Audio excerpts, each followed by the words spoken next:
내 안에 너 있다라는 제목으로 말씀을 전합니다. 오늘은 그 가톨릭 수녀이고 인도 캘커타의 빈민가에 사랑의 선교 수녀회를 만들어 평생 가난하고 병든 사람들을 돌보며 살았던, 그래서 이 공로로 노벨 평화상을 받았던 마더 테레사의 이야기로 말씀을 시작하고자 합니다. 유명한 예수의 사제 존 캐버너가 3개월 동안 봉사 활동을 하러 테레사 수녀가 있는 캘커타로 갑니다. 그는 자신이 남은 인생을 어떻게 살아야 할지 고민하고 있었던 겁니다. 도착한 첫날 아침에 그는 테레사 수녀를 만납니다. 수녀가 묻습니다. 제가 무엇을 도와줄까요? 존은 자신을 위해 기도해 달라고 부탁을 합니다. 그랬더니 테레사 수녀가 되묻습니다. 무엇을 기도해 드릴까요?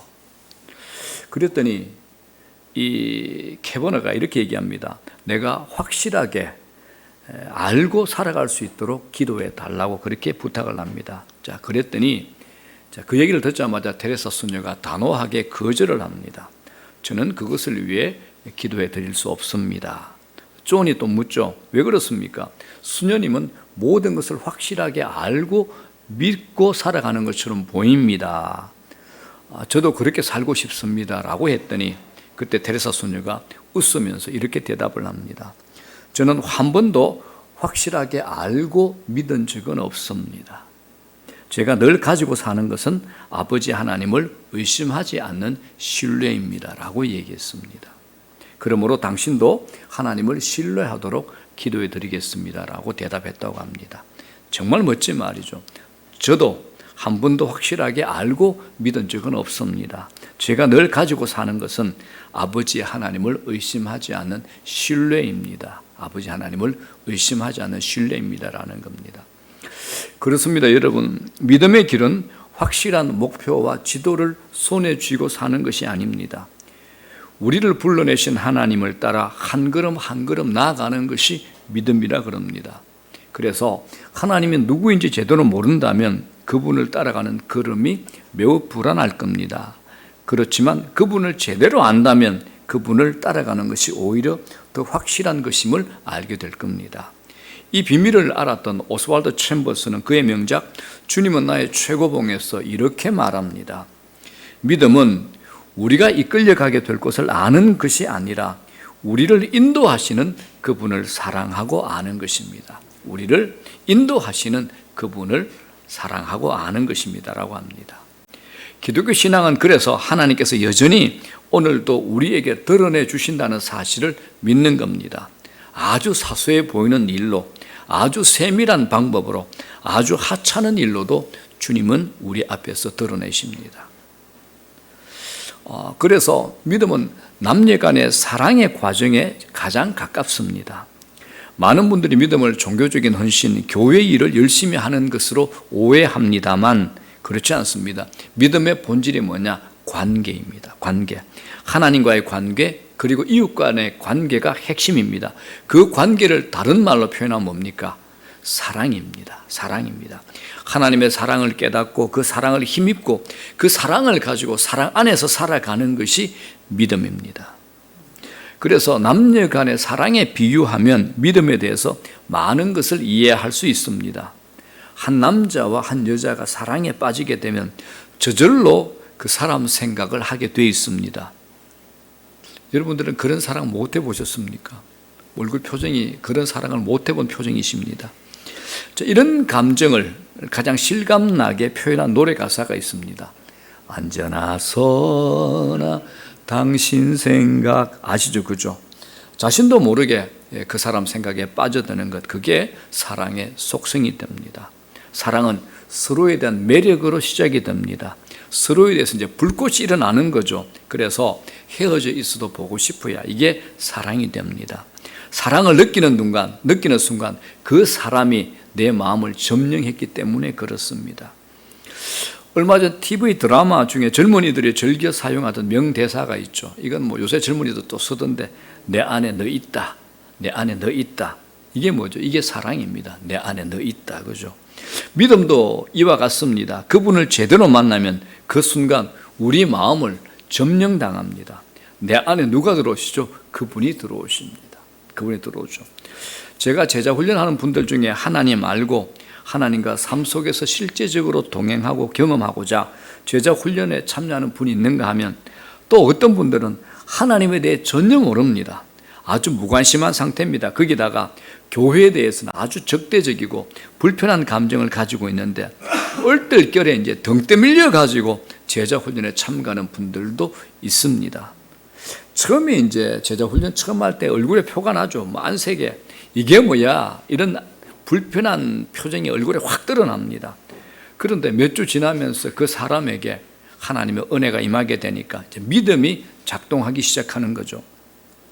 얼마 후에 이런 고백을 합니다. 목사님, 제 안에 저가 아닌 다른 누군가가 들어와 있는 것 같아요. 제 안에 저가 아닌 다른 누군가가 들어와 있는 것 같아요. 이상하고 신비로워요. 이런 고백을 하는 겁니다. 이게 뭘까요? 성육신하신 예수 그리스도를 만난 결과입니다. 그분을 제대로 만나고 나면 사랑하는 사람을 향해 내 안에 너 있다라고 고백하는 것처럼 주님을 향해서 주님 제 안에 주님이 계십니다 라고 고백하게 되는 겁니다. 여러분 사랑이 뭡니까? 마음을 점령당하는 거죠. 마음을 점령당하고 나면 그분에 대한 생각을 떨쳐버릴 수가 없습니다. 마음으로 느끼는 것에 만족할 수가 없죠. 그분을 보고 싶고 그분의 음성을 듣고 싶고 그분을 만져보고도 싶습니다. 마침내는 그분과 동거하면서 그분과 살림을 차리고 싶어지는 겁니다. 자, 이 지점에서 또 우리가 꼭 기억해야 할 것이 있습니다. 믿을 수 없는 놀라운 기적 같은 사실이 있습니다. 내가 주님에게 빠져서 마음을 점령당하기 전에 주님께서 나에게 먼저 빠졌다는 사실입니다. 내가 주님에게 빠져서 마음을 점령당하기 전에 주님께서 내게 먼저 빠지셨다는 사실입니다. 그분이 먼저 우리 마음의 귀에 내 안에 너가 있다. 나도 네 안에 있고 싶다라고 속삭입니다. 제 말이 아닙니다. 주님께서 말씀하셨습니다. 자, 성경으로 증명합니다. 요한계시록 3장 20절입니다. 시작. 볼지어다 내가 문 밖에 서서 두드리노니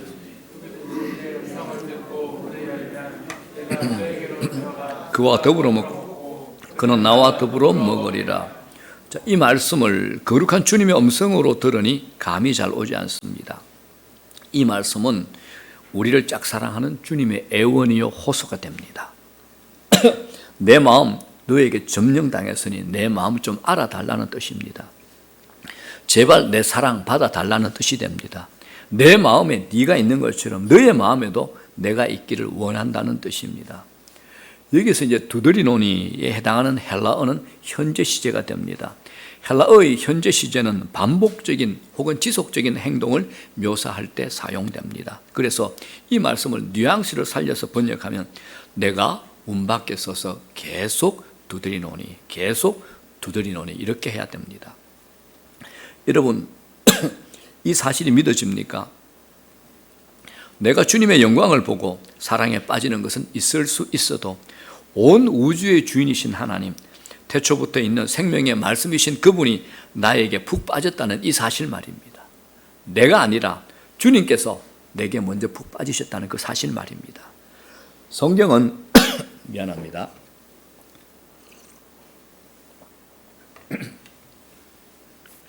성경은 우리가 이 사실을 잊어버리고 살까 곳곳에 그 내용을 우리가 보고 확인할 수 있도록 기록해 놓았습니다. 자, 디모데전서 1장 9절입니다.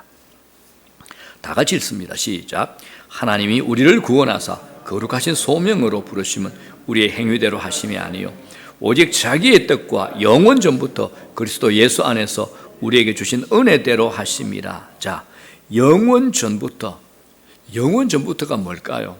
시간이 창조되기 전의 이야기입니다. 우리가 살아가는 이 시간이 창조되기 전에 우리에게 은혜를 베풀어서 우리를 사랑하여 구원하시겠다고 하신 약속입니다. 그분이 주님께서 나에게 이렇게 지속적으로 집요하게 구애를 하십니다. 여러분 이게 납득이 되고 이해가 됩니까? 그런데 주님은 그게 진실이라는 겁니다.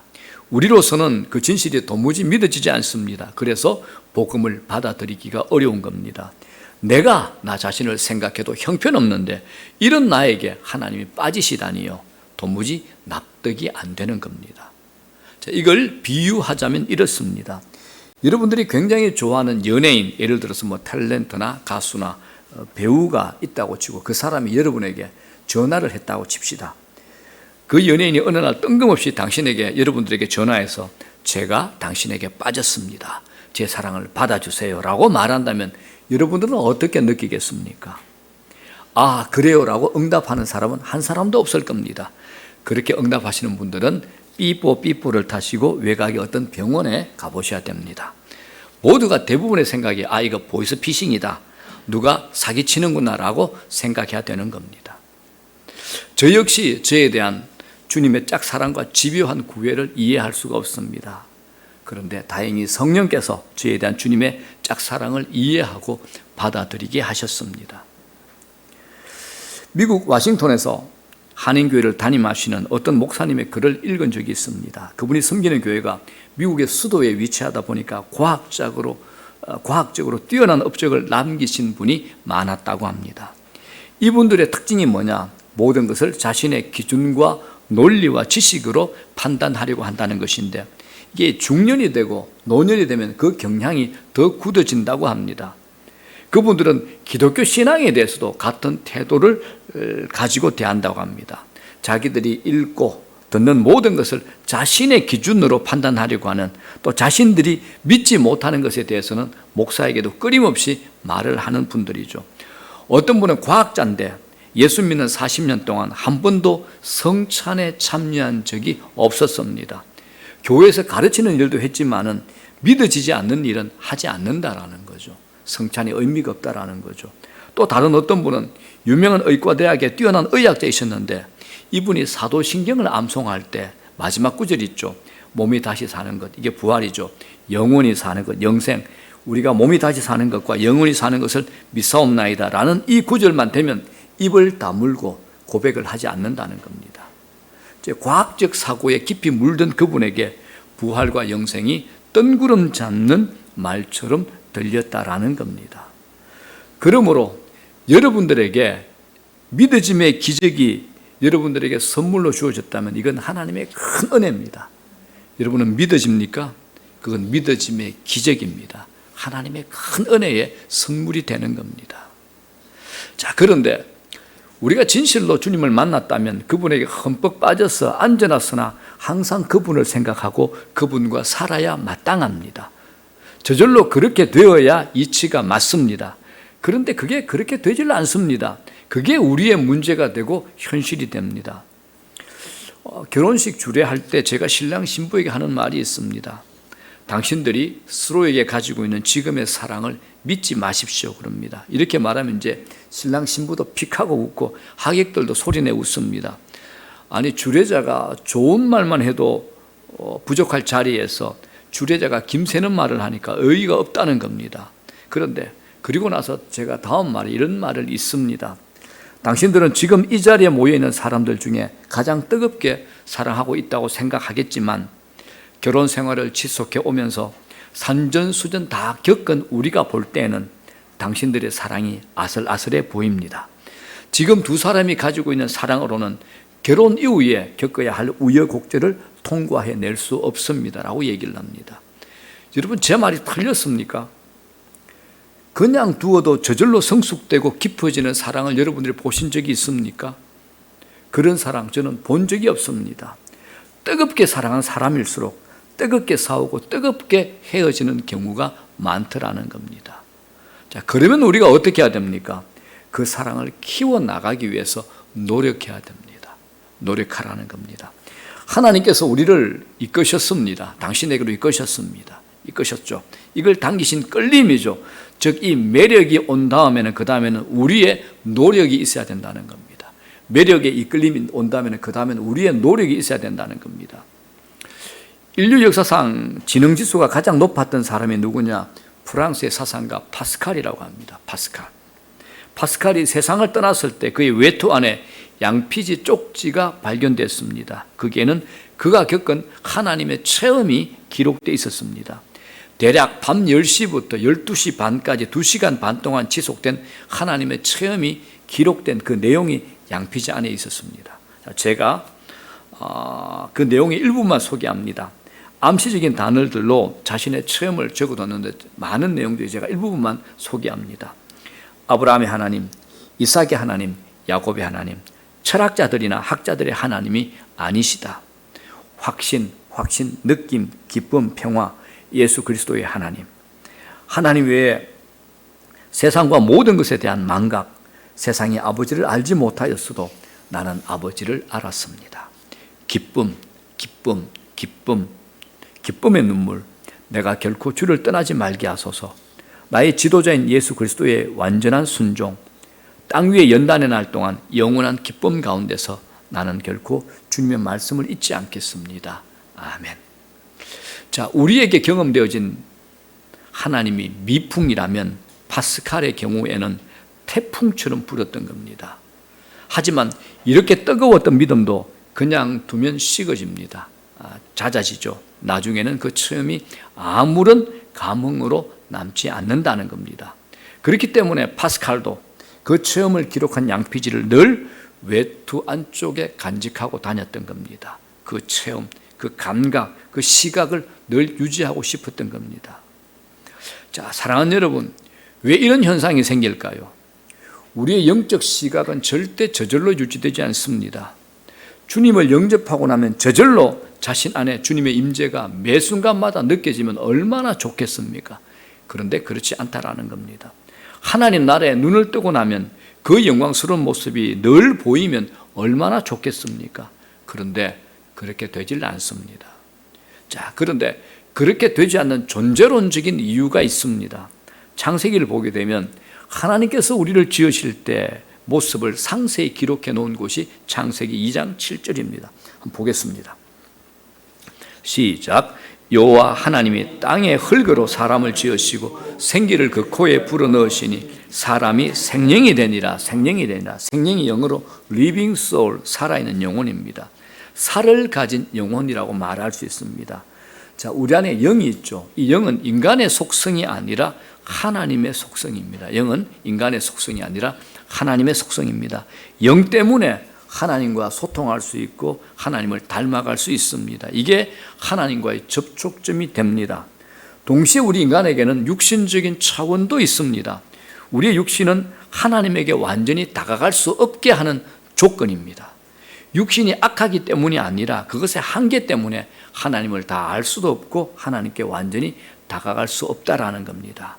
그래서 성경에 부활하신 예수님을 보게 되면 물질과 한계를 우리가 어떻게 벗어나며 그 한계를 벗어나면 어떤 일이 일어나는지를 부활하신 예수님을 통해서 우리에게 가르쳐 주는 겁니다. 사도 바울이 고린도전서 15장 이렇게 기록했죠. 부활에 대해서. 썩을 것이 우리 몸에 썩을 거잖아요. 그죠? 그런데 부활하면 반드시 썩지 아니할 것을 입습니다. 또 죽을 것, 우리는 이 땅에 있는 동안 죽습니다. 그런데 부활하게 되면 죽지 아니함을 입을 겁니다. 이게 이제 부활의 모습입니다. 부활하면 우리는 하늘에 속한 자의 형상을 입게 될 겁니다. 우리는 썩지 않을 겁니다. 우리는 영광스러워질 겁니다. 신령한 몸이 될 겁니다. 더불어 우리 부활의 몸은 시간과 공간의 제약을 받지 않는다는 겁니다. 그래서 부활은 우리의 육신적인 조건이 더 이상 하나님께 장애가 되지 않도록 변모되는 사건입니다. 그래서 부활이 일어나기 전까지는 우리의 육신의 존재론적인 한계 때문에 영적 사건이 절대 저절로 일어나지 않습니다.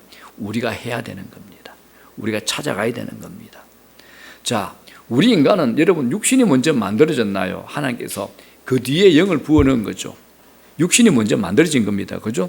육신으로부터 시작이 되었고 거기에 영이 더해졌습니다. 그죠? 본질적으로 연합될 수 없는 것을 하나님께서 두 개 묶어 놓으신 겁니다. 그래서 본성적인 차이로 육은 영을 끊임없이 밀어내려고 합니다. 이 육이 영을 끊임없이 밀어내려고 합니다. 그래서 부활로 인해 우리의 육신이 완전히 변화되기 전까지는 육은 영을 밀어내고 육으로만 남고 싶어 한다는 겁니다. 자, 그런데 여러분, 내가 하나님 만나는 거, 우리가 하나님 만나는 거, 그래서 그분의 나라를 경험하는 것은 육에서 일어나는 일이 아니죠. 우리 영에서 일어나는 일입니다. 영과 육은 분리할 수 없이 결합되어 있기 때문에 영에서 일어나는 일은 우리 육에도 영향을 미칩니다. 영이 듣는 하나님의 음성이 마치 귀로 듣는 것처럼 느껴질 때가 있죠. 영이 보는 하나님의 영광이 마치 눈으로 보는 것처럼 보여질 때도 있다라는 겁니다. 그래서 우리 영에서 일어나는 일이 내 육신의 습관까지 바꾸어 놓습니다. 그런데 이 육은 호시탐탐 영에서 벗어나 육으로만 남으려고 한다는 겁니다. 그래서 육은 영을 끊임없이 밀어내려고 합니다. 자, 그래서 우리가 이런 것들을 경계하고 다스려야 되는 거, 이걸 신앙생활의 초점이 되는 겁니다. 제가 예를 들어 볼게요. 우리 주위에 수십 년 동안 음주와 흡연 습관으로 세포 하나하나에 알코올로 찌드는 사람이 있습니다. 세포 하나하나에 니코틴이 배어있는 사람이 있습니다. 이게 쉽게 빠지겠습니까? 매일 담배 2갑 아니면 3갑, 많게는 5갑, 또 인생의 절반 많은 시간 알코올 중독으로 살았는데, 근데 이런 사람이 예수 믿고 난 이후에 작정하고 완전하게 술과 담배를 끊어버린 사람들이 의외로 우리 주위에 많습니다. 그날 이후로 술과 담배로 완전히 해방이 된 겁니다. 그런데 중요한 거, 금단 증상이 안 나타나는 겁니다. 이건 의학적으로 해명이 안 되는 겁니다, 여러분들. 알코올 중독자, 담배 2-3갑 오래 피우던 사람들이 하루 만에 끊으면 금단 현상이 반드시 나타나야 됩니다. 근데 이게 금단 현상이 안 나타나는 건 의학적으로 설명이 안 되는 겁니다. 인간은 육과 영이 결합된 생명이라는 사실을 이 사실에서 우리가 볼 수 있습니다. 육과 영의 결합이 이토록 깊은 겁니다. 영에서 일어난 변화가 육에 영향을 끼치는 겁니다. 여러분, 그렇기 때문에 여러분들이 예배에 와서 하나님 말씀을 초집중해서 들으셔야 됩니다. 개인적으로 읽고 묵상을 하셔야 됩니다. 성경의 표현대로 말씀을 먹는다는 수준까지 가셔야 됩니다. 그리고 기도하셔야 됩니다. 이것처럼 영을 강화하는 작업을 끊임없이 하셔야 됩니다. 어제 금요 기도회 때 제가 말씀을 드렸습니다. 그제에 미국은 지금 코로나 감염자가 15명당 1명에 이릅니다. 그러니까 주위에는 늘 코로나 감염자가 있습니다. 사망자 수가 41만 명에 달했습니다. 어딜 가나 주위에 감염자가 있다는 겁니다. 세계에서 감염자와 사망자가 제일 많은 곳이 지금 미국입니다. 이런 불안과 위협이 있는 시기에 작년 11월 미국 갤럽이 조사를 했습니다. 건강과 의료 조사를 했는데 미국인 중에 정기적으로 예배에 참석하는 사람의 건강이 가장 우수한 것으로 나타났습니다. 정기적으로 예배에 참석하는 사람의 건강이 가장 우수한 것으로 나타났습니다. 매주 예배에 참석하는 미국인이 미국의 모든 집단을 통틀어서 정신 건강이 가장 우수한 것으로 드러난 겁니다. 미국 갤럽에서 조사한 겁니다. 여러분, 그러므로 예배는 우리의 영을 가장 효율적으로 강화시키는 작업이 됩니다. 이 조사 내용이 오늘 말씀을 뒷받침해주는 사실적인 증거가 되지 않겠습니까? 하나님과 우리의 관계에서 일어나는 모든 일들은 모두 우리의 영에서 일어납니다. 그런데 그 영에서 일어나는 그 일이 육신에까지 영향을 끼친다는 겁니다. 자, 그 완성은 언제 될까요? 우리가 부활할 때 완성될 겁니다. 그러므로 우리가 이 땅에 사는 동안에 우리의 영에서 일어나는 일들이 내 육신에 영향을 끼치도록 주님과 동행하는 것이 우리 신앙의 목표가 되어야 됩니다. 주님과 동행하는 것이. 자, 우리의 신앙이 전인격적인 신앙이 되기 위해서 하나님과 더 깊은 관계에 이르도록 힘써야 됩니다. 이 표현을 오늘 본문을 통해서 사귐이라고 표현합니다. 사귐. 자, 3절, 6절, 7절을 보겠습니다. 자, 본문입니다. 다 시작. 우리가 보고 들은 바를 너희에게도 전함은 너희로 우리와 사귐이 있게 하려니니 우리의 사귐은 아버지와 그의 아들 예수 그리스도와 더불어 누림이라. 만일 우리가 하나님과 사귐이 있다 하고 어둠에 행하면 거짓말을 하고 진리를 행하지 아니함 이거니와 그가 빛 가운데 계신 것 같이 우리도 빛 가운데 행하면 우리가 서로 사귐이 있고 그 아들 예수의 피가 우리를 모든 죄에서 깨끗하게 하실 것이요. 자, 사귐이라는 헬라어는 코이노니아입니다. 많이 들으셨죠? 교회에서 코이노니아, 코이노니아. 교제, 친교로 자주 사용되는 말입니다. 사귐은 여러 가지 의미를 내포하고 있습니다. 첫 번째 사귐은 지속성을 포함하고 있습니다. 지속적으로 만나야 사귄다고 할 수 있죠. 한 번 만났는데 사귄다고 그러지는 않습니다. 지속적으로 만나야 됩니다. 두 번째는 사귐은 애정을 전제로 합니다. 애정. 요즘 말로 썸이 있어야 됩니다. 썸씽이 있어야 되는 겁니다. 서로에게 끌려야 되는 겁니다. 그리고 세 번째 사귐에는 제한에 영역이 없다는 겁니다. 서로에게 매료가 되었기 때문에 모든 것을 알고 싶고 모든 것을 나누고 싶어 합니다. 만일 상대에게 열지 않은 영역이 있다면 그 사귐은 깊어질 수가 없습니다. 사귐이 깊어지면 관계 중심이 나에게서 상대방으로 옮겨갑니다. 사귐이 깊어지면 헌신과 희생과 양보가 깊어집니다. 그래서 사랑하는 사람에게 모든 것을 주고 싶어 하는 겁니다. 오늘 본문의 사귐, 코이노니아가 바로 이런 겁니다. 하나님과의 진정한 사귐, 코이노니아가 시작되고 깊어질 때 일어나는 변화에 대해서 성경은 우리에게 이렇게 말해줍니다. 아주 복된 말씀이죠. 빌립보서 2장입니다. 13절에 시작. 너희 안에서 행하시는 이는 하나님이시니 자기의 기쁘신 뜻을 위하여 너희에게 소원을 두고 행하게 하시나니. 자, 그러므로 진정한 사귐이 하나님과 나와 진정한 사귐이 이루어지면 하나님의 뜻이 무엇인지 우리가 찾지 않아도 내 안에 계신 주님께서 당신의 뜻을 우리로 소원하도록 하신다는 겁니다. 내 안에 계신 주님께서 당신의 뜻을 나로 하여금 소원하도록 한다는 겁니다. 또 있습니다. 진정한 사귐이 이루어지면 하나님의 뜻에 순종하려고 애쓰지 않아도 내 안에 계신 주님께서 당신의 뜻을 행하게 하는 겁니다. 굳이 순종하지 않아도 스스로 순종의 길을 걷게 된다는 겁니다. 자연스럽게 자발적으로. 그래서 우리가 더 힘쓸 일이 뭡니까? 더 깊은 사귐에 이르도록 노력하는 겁니다. 더 깊은 사귐에 이르도록 노력하는 겁니다. 자, 요한복음 15장에서 예수님은 포도나무와 가지의 비유를 들어서 이렇게 말씀합니다.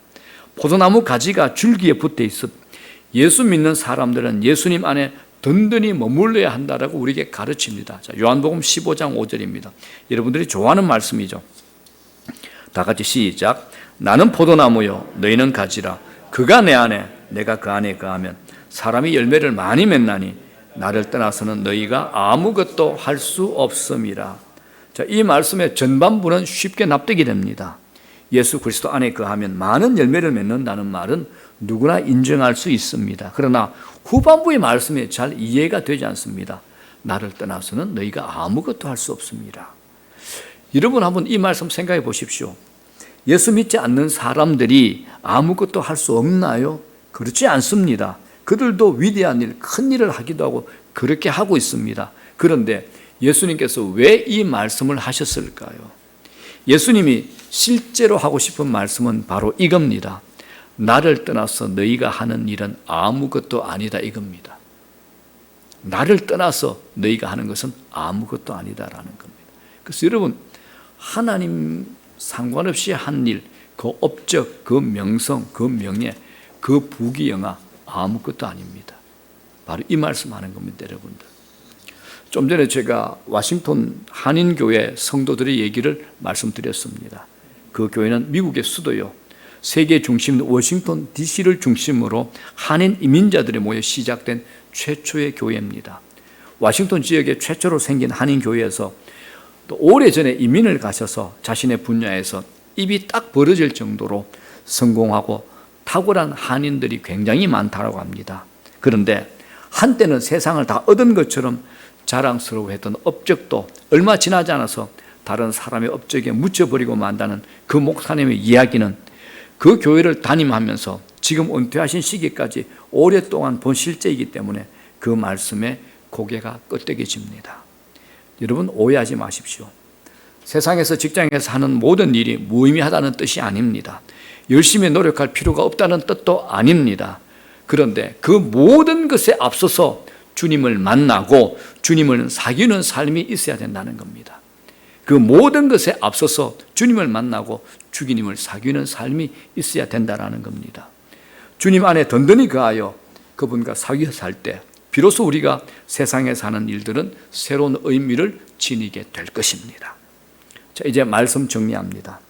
우리가 학교 다닐 때 들은 또 공부한 책이 있습니다. 어떤 한 사람이 있습니다. 에릭 프롬입니다. 소유냐 존재냐 아주 좋은 책이죠. 이 책의 표현 양식을 빌려서 제가 여러분들에게 말씀드리고 싶은 것이 있습니다. 우리의 신앙생활의 모습을 보게 되면 소유 양식에 깊이 물들어 있습니다. 여러분들의 기도를 보게 되면 오직 응답받기입니다. 내가 원하는 것을 얻는 것이 기도의 목적이다 이렇게만 생각합니다. 또 말씀을 읽는 목적도 자기 지식의 축적에 있는 것으로 생각합니다. 성경을 아는 정도가 그 사람의 신앙 정도라고 생각을 합니다. 또 선교, 또 교회 안에 봉사 활동을 하면서도 업적과 또 표시 내기에만, 생색 내기에만 마음이 가 있습니다. 여러분, 이걸 뭐라 그럽니까? 신앙의 소유양식이라 그럽니다. 그런데 이 소유양식에 물들면 존재가 비어버립니다. 존재가 비어버립니다. 그래서 에릭 프롬은 소유양식에서 존재양식으로 삶의 태도를 바꾸라고 우리에게 호소하는 겁니다. 코로나 광풍에 잠긴 이런 시간에 우리가 조용히 자신의 존재를 돌아봐야 될 때입니다. 자신이 어디에 있는지를 돌아보셔야 됩니다. 포도나무 가지에서 자신이 분리된 줄도 모르고 자기의 욕망만 채우려고 열심히 충성봉사하고 하고 있는 것은 아닌지 우리가 돌아봐야 되는 겁니다. 본인은 평생 충성된 종이라고 생각하고 헌신했는데 마지막에 남는 것이 텅 빈 영혼이라면 그보다 더 안타까운 일은 없을 겁니다. 왜 이런 일이 일어날까요, 여러분? 존재에 관심을 두지 않았기 때문에 그렇습니다. 존재에 관심을 두지 않았기 때문에 그렇습니다. 영적 생활에 초점이 빗나가지 않도록 힘써야 하는 이유가 여기에 있습니다. 예배를 통해서 하나님을 더 깊이 만나십시오. 더 환히 알아가도록 힘쓰십시오. 기도를 통해서 하나님과의 영적 합일의 상태에 이르기 위해서 노력하셔야 됩니다. 신앙생활을 통해서 내가 무엇을 이루었다 이걸 따질 게 아니라 내 자신과 이웃이 어떻게 변하고 있는지 살피셔야 됩니다.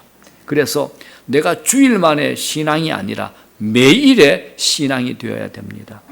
비상시에만 작동하는 믿음이 아니라 일상의 믿음이 되어야 됩니다. 교회 안에서나 교회 바깥에서나 한결 같으셔야 됩니다. 그래서 소유 양식에서 존재 양식으로, 내 업적에서 관계로, 일에서 사귐으로 옮겨가셔야 되는 겁니다. 자, 마지막으로 여러분들에게 질문하고 싶은 것이 있습니다. 여러분들은 주님과 밀도 있고 지속적인 사귐을 가지고 있습니까? 어떻습니까? 여러분들은 지금 주님과 밀도 있고 지속적인 사귐을 가지고 있습니까? 두 번째 질문입니다. 주님은 저에게 가장 귀하신 분입니다라고 자신 있게 고백할 수 있습니까? 어떻습니까, 여러분? 주님은 저에게 가장 귀하신 분입니다라고 자신 있게 고백할 수 있습니까? 혹시나 주님께서 내가 너의 전부라고 말하고 찬양하더니 너는 나에게 얼마나 많은 시간과 관심을 주고 있느냐라고 말씀하지는 않을까요, 여러분?